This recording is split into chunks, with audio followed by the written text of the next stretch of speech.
What's up, guys? Mason the Brock Henderson here, and this is the Brock Talk Show. Yes.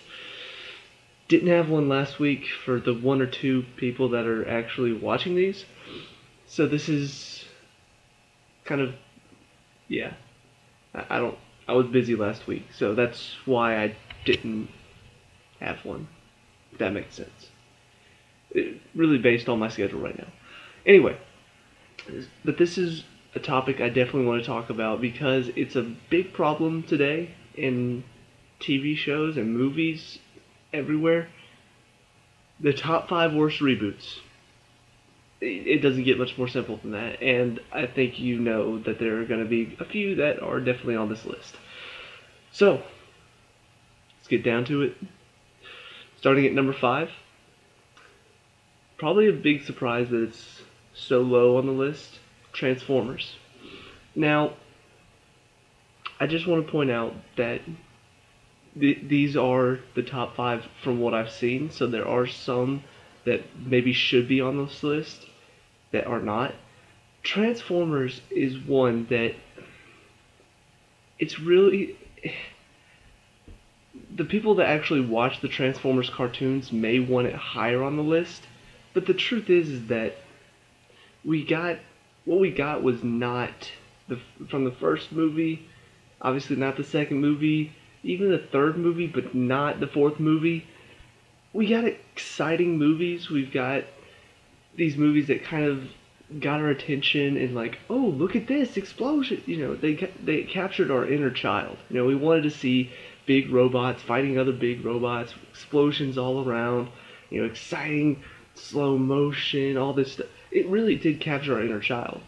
And I do think that because the critics have to look at it from a non-child point of view, they do get a worse rap than they probably deserve.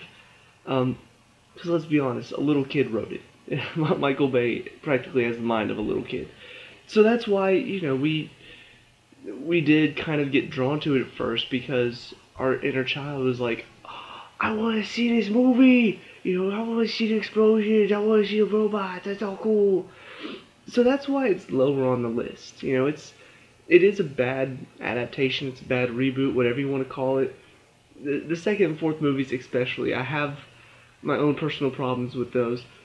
But the first and third movies are not as bad as those two. They're decent movies. They're still really stupid when you get down to the basics about it. But they're fun if you just kind of turn off your brain and say, let's watch some big robots fight each other. That's when you can really enjoy these movies. But from here on out, the rest of these are they're reboots that captured none of what the original had. Starting with Garfield, the movie. I personally have not seen it. I've seen enough of it to know how bad it is.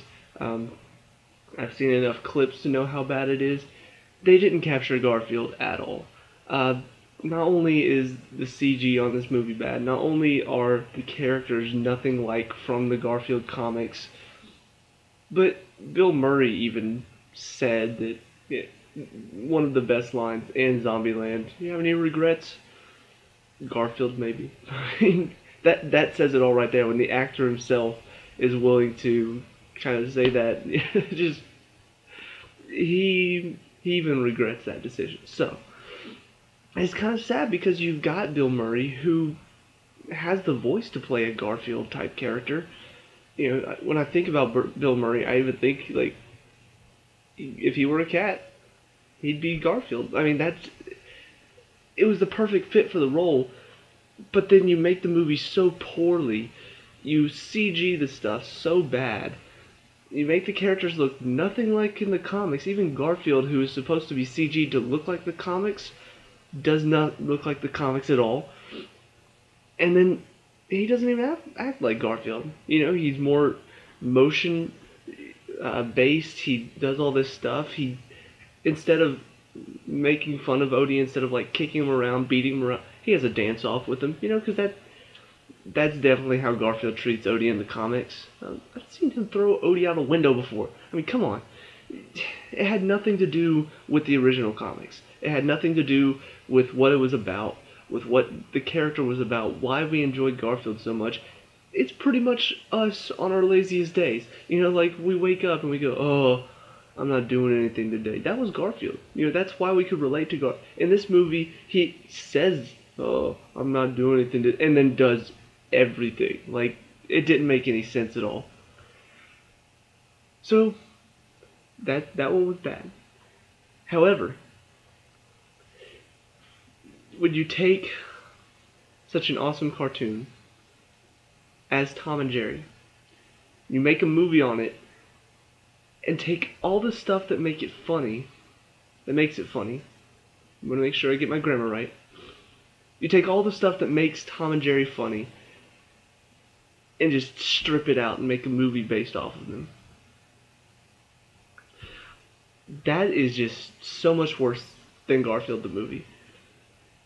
And maybe you haven't seen Tom and Jerry the movie. I know there are several movies now, but I'm talking about the one that is, first of all, they talk.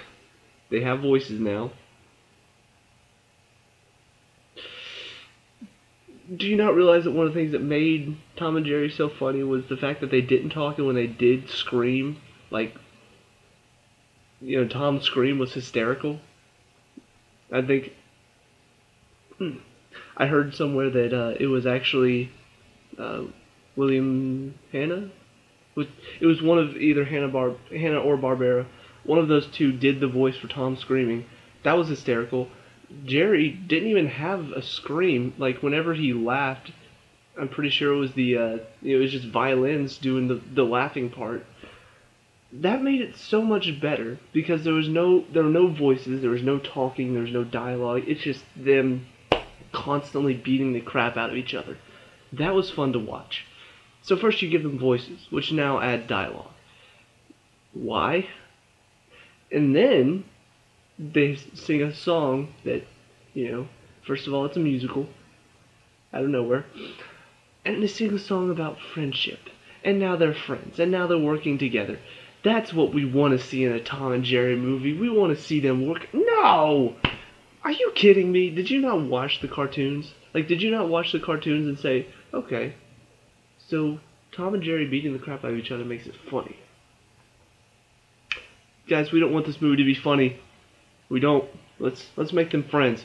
Somebody write a song about them being friends. But I'm drunk. Just do it. Make the song. Do it now.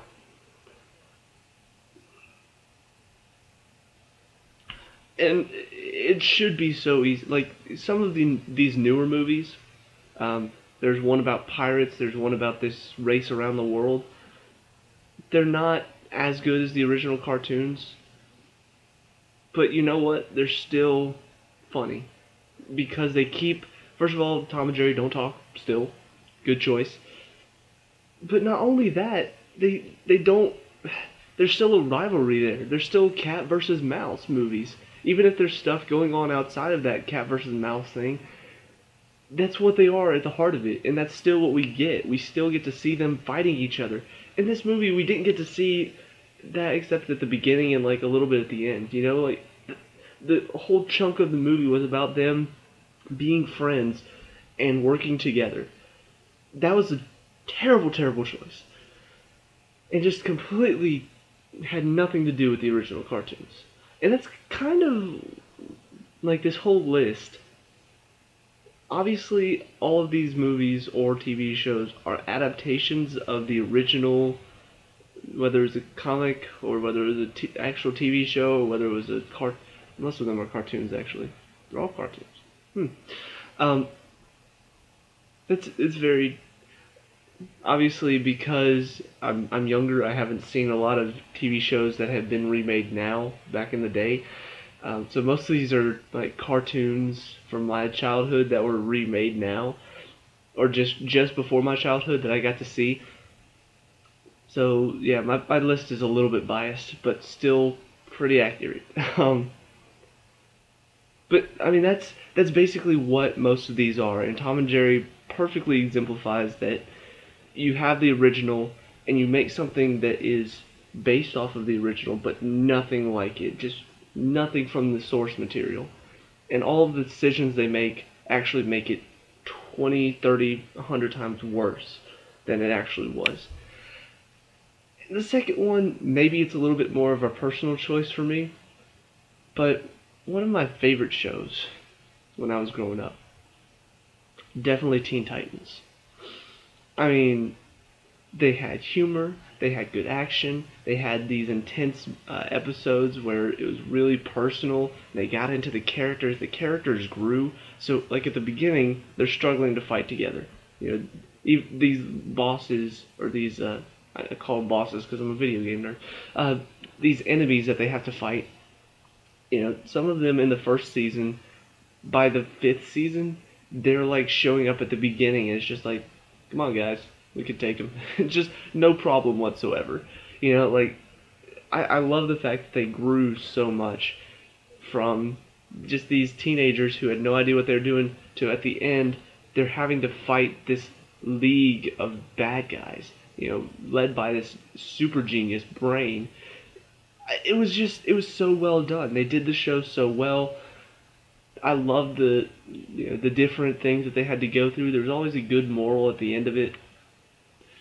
Cut to Teen Titans Go. It's a sitcom. I mean, if you don't know what sitcom means, it means situational comedy, which means, you know, How I Met Your Mother, The Office, Modern Family, maybe, probably, yeah. Pretty much every single episode is a different situation, and it's always for humor's sake. That's what it is now. Like, I've only seen a few episodes, and from those few episodes, I can just tell that it's nothing at all like the original. One of the episodes I saw, they still have Silky in there somehow. Like, Silky was actually, it was based off of something from the original series. You know, like one of the bad guys had a bunch of these little, like, larvae, and then Beast Boy kept one, and they had a whole episode about Silky, but it wasn't like, you know, it wasn't like, oh, Silky's gone missing, we gotta go find her, or him, whatever. It was actually meaningful because, you know, Starfire kind of builds like a pet relationship, and yeah, you know, okay, that's not as serious as normal, but it becomes serious because she has to get rid of Silky because he's becoming so big they can't hold him anymore, and so she has to get rid of him. And that's something that a lot of kids have to deal with at some point. They have to let go of their pets. And there's really like a sad scene where Silky, like, it's raining, it's storming, so that sets the mood. And then Silky like grabs onto her foot, like trying to keep her there, and she has to like shoot him with a starbolt to get him to let go, and hurts him. And that's like, it's a really emotional scene. And then the guy that had all of those larvae in the first place, where they got him from, finds him. His name was Killer Moth. He finds Silky on this little island that she left him on, and turns him into one of his moth things. And so now they're having to, you know, Starfire's having to deal with the fact that her little pet has turned into a monster. It was so much more emotional than just, oh, Silky's gone missing, guys. And watching Silky do these little things, and they're searching for Silky. That was that whole episode. And I'm just like, that is amateur stuff. That is kids show stuff. And that's pretty much what this show is. It's a show for kids. You know, Teen Titans was a show for kids to teens, and even some adults can sit down and enjoy some of it. You know, enjoy the nostalgia of it, if nothing else. Teen Titans Go is just for kids. I think, though, the one thing that definitely pisses me off the most is the Terra episode in Teen Titans Go. If you don't know who Terra is from the original, her story is just so heartbreaking. They meet her in the second season, and they befriend her, and she can like earthbend pretty much. But you know, she can move the earth. She can use rocks to her advantage. But she can't really control her powers that well. So she confides in Beast Boy and tells him that. And so at some point, you know, they have to fight Slade, the main bad guy, who's just completely evil. Um, and so they're fighting him, and she loses control of her powers. She nearly crushes Beast Boy in the process. And so they get back to the tower, and Robin says, you're an honorary Titan member. And says, we can help you with those powers if you can't control them pretty well. And she thinks that Beast Boy has told him, but Robin just figured it out. But because it's a bit of a confusion, and so she leaves. And she comes back a few episodes later, and she's gotten control of her powers somehow. Come to find out, Slade has controlled her, and now he's using her to kill the Teen Titans.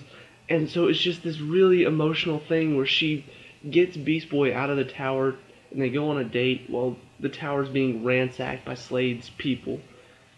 There's robot henchmen, whatever.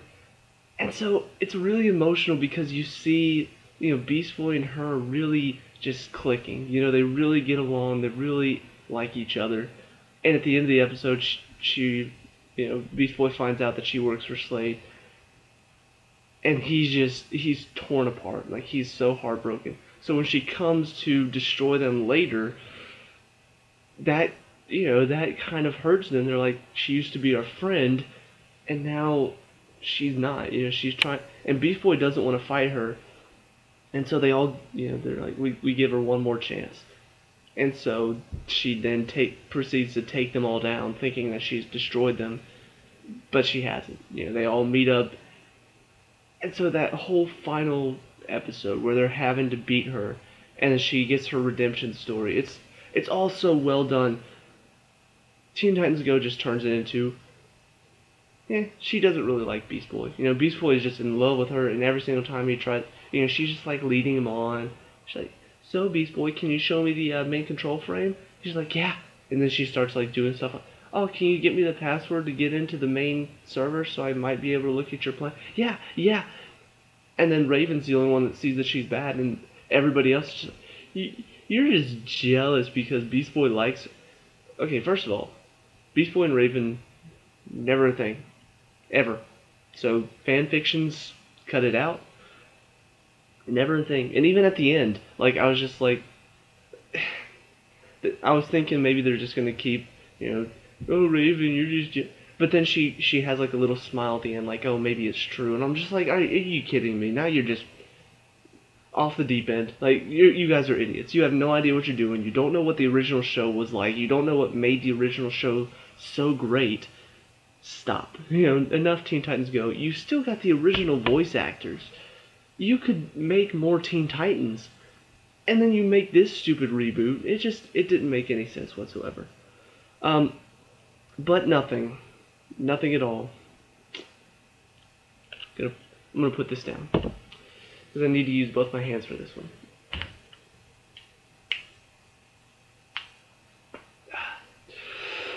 Nothing can compare to just how bad The Last Airbender movie was. I have not seen such a poor excuse of a movie, in so long. And the fact that it's based on probably one of the greatest cartoon shows, if not one of the greatest shows of all time, makes it all the worse.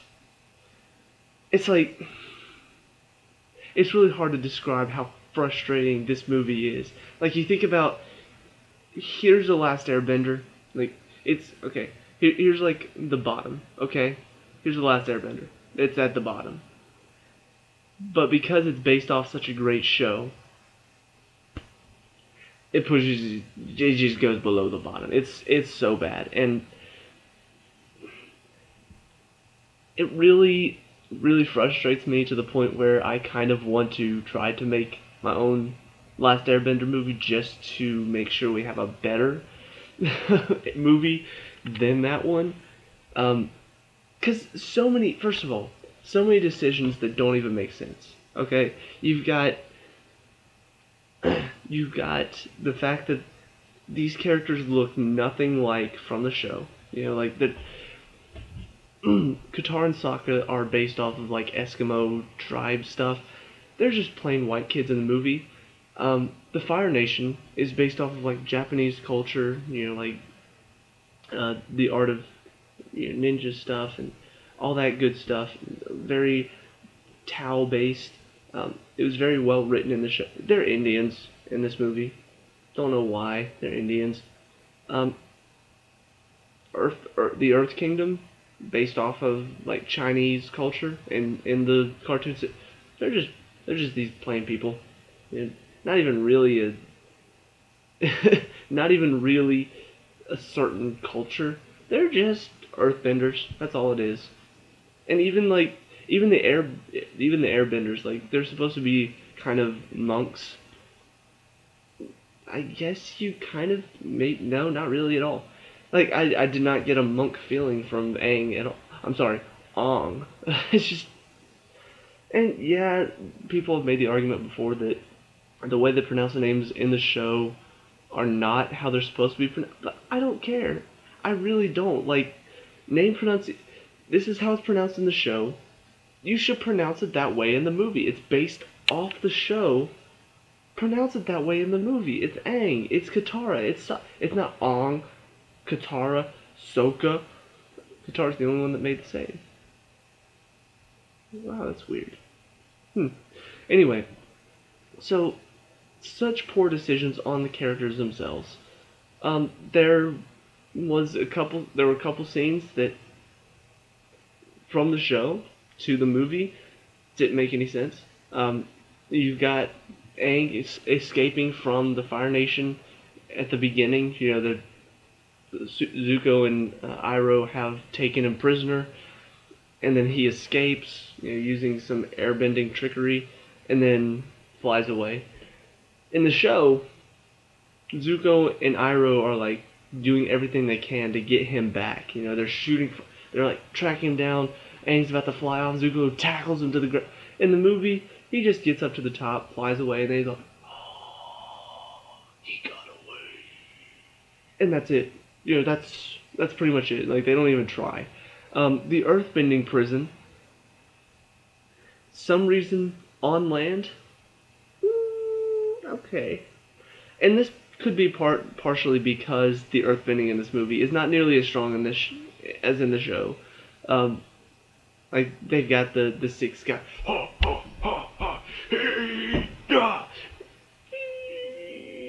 and then one guy takes out one guy. It's like, okay, earthbending sucks. And in the show, it's like one earthbender just hits the ground and boom, everything explodes.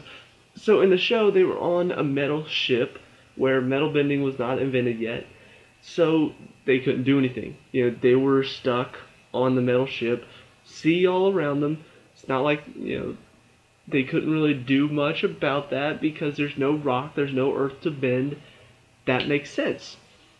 And then in the movie, they've got them trapped in this place where there's earth all around them. So all they would have to do is just, okay guys, step down and then crush them into the ground or something, like that. So yeah, no sense whatsoever in that decision. Just didn't want to spend more money on a metal ship, I guess. I don't know.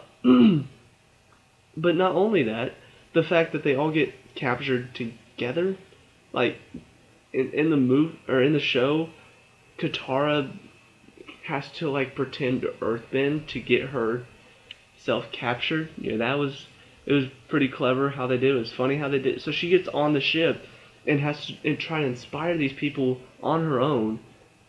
That was an intense scene for her. She was growing as a character. She was trying to inspire people on her own, and she wasn't able to. It was kind of a moment for her where she had to overcome this adversity where people didn't really believe in her, and so she had to give them hope. And so how they do it is very interesting in the show. But in this one, Aang's just like, yeah, I'm the Avatar. Come on, guys, you guys stand up for your.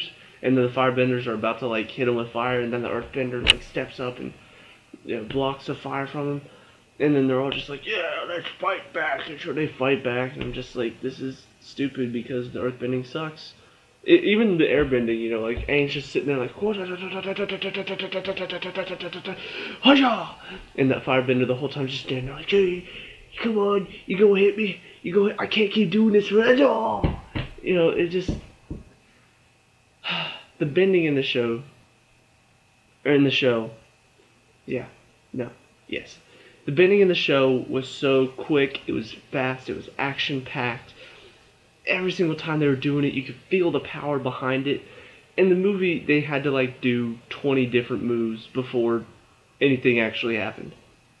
Except for like, these slow motion scenes where, and like backflips over a guy and brings up these ice things that traps. It's like, so why couldn't they do that the whole movie? Like, you saved it for this? Why? um, so, obviously, all of these decisions are really, really, really, really poor. Um, and so, I guess the point of this list. Um, oh, okay, before I go to the point of this list, I do want to give some honorable mentions because there are several reboots nowadays that are getting worse and worse. Um, but I can't really say much about it because either I haven't seen it or it's still. I'll just go through it really fast. First of all, the new Scooby-Doo reboots. The original Scooby-Doo, which is so much fun as a kid. Getting to watch them unmask the bad guy, all of this stuff. Even the movies, they kind of went weird with it. Like the bad guys are now actual monsters. The monsters are real. Okay, I'll accept it. It was still fun to watch Shaggy and Scooby do their thing. They're still Shaggy and Scooby. What's new, Scooby-Doo? Still captured it. Still captured the heart of the show, the whole point of the show. Still captured the characters pretty well. Mystery Inc. No. No. Now you're focusing on relationships. Now you've added a backstory. And the reason I can't say anything about this one is because the one episode I did see was pretty dumb, where Shaggy and Velma have a relationship, or tried to have a relationship. Stop. Fred and Daphne have a relationship. Stop. But I haven't seen enough of it to see if their whole, they have a running storyline in this one where there's a guy sending them information, and I don't know. I don't know if all that worked out, if it was stupid. I really have no idea, so I can't say. And then there's the new Be Cool Scooby-Doo, where it's probably the worst animation of the Scooby-Doo series ever. Like, they look so goofy. Scooby-Doo looks like a retarded dog. Why? Just so once again, not having seen them, these two Scooby-Doo things, I can't really say if they're that bad. They look really bad. The couple episodes I have seen looked stupid, but I can't judge it based on one or two, which I did for Teen Titans Go, but it was enough. It was the one episode that, sure enough, said, yeah, this show has completely lost the plot. But for these two shows, the one or two episodes that I did see, it's just I haven't seen enough to know if it's bad or not. A couple other ones, Planet Sheen, really dumb plot. Sheen from Adventures of Jim Neutron is now living on a planet. They still have like a Carl person on there, and then he's just he's on this planet. There's a guy who wants to take away the power from him because he's apparently in charge of the planet. It was a really dumb show, but at the same time, it did still keep some of Sheen was probably the worst character to base a show off of, but it's still Sheen. The animation is still the same. So it was kind of hard to say, oh, this is the dumbest thing ever. It really was dumb, but it wasn't straying away from the source material as much as these other choices. So that's why it didn't end up on there. And then the Looney Tunes show, the new Looney Tunes show. From what I've seen, it's okay. It's not nearly as good as the original Looney Tunes, not even close. But it's still not as good. There's still some choices they're making that are like, why did you make that choice? You could have done this. It would have been funnier. The animation is a little bit better because it's newer. well, I guess it depends on your like what you like about animation. If you enjoyed the old animation, I could understand why you want to see that more than this one. If you prefer like cleaner animation, the new one is definitely really good. But they still, they're not as bad. There's still a lot in there that feels like the original Looney Tunes. There's still pretty much all the main characters in there. Um, and there are even some characters that didn't have much of a, you know, Bugs Bunny now has a girlfriend. Donald, or not Donald, Daffy Duck now has a, you somebody that a female duck that he can hit on. So they've made certain choices in the show that they're okay, they're good. And from the few episodes that I've seen, it seems okay. It seems like they're doing an okay job with it. It's not completely away from the Looney Tunes. What they're about, what we enjoyed about the Looney Tunes. And they even have a bit more character in these characters. So that's why that didn't make the list. So what's the point of all this?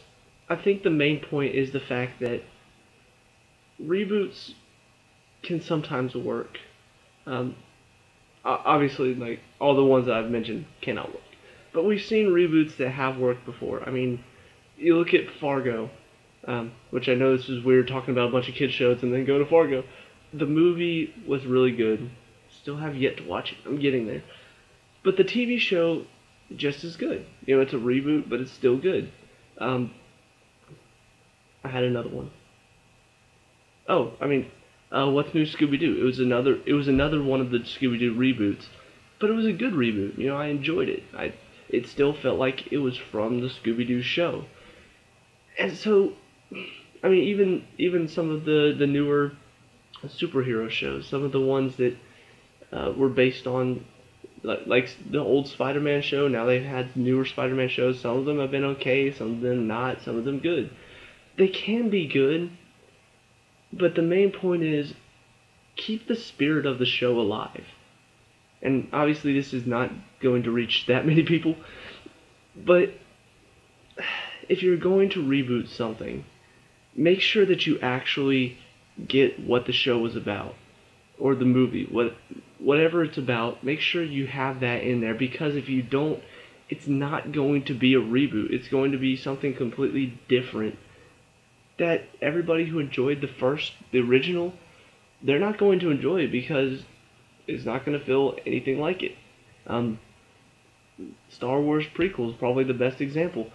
Felt nothing like the original movies, so all the Star Wars fans and even regular moviegoers absolutely hated it because it was something completely different. It wasn't as good as the original because it wasn't like the original. So that's my speech on reboots. I'm sure you probably have your own lists of your least favorite reboots. I can't talk today. I'm sure you have your own list of your worst or least favorite reboots of all time. So let me know what they are down in the comments below. Leave a like and subscribe if you enjoyed this video, which felt kind of messy near the end. I apologize for that.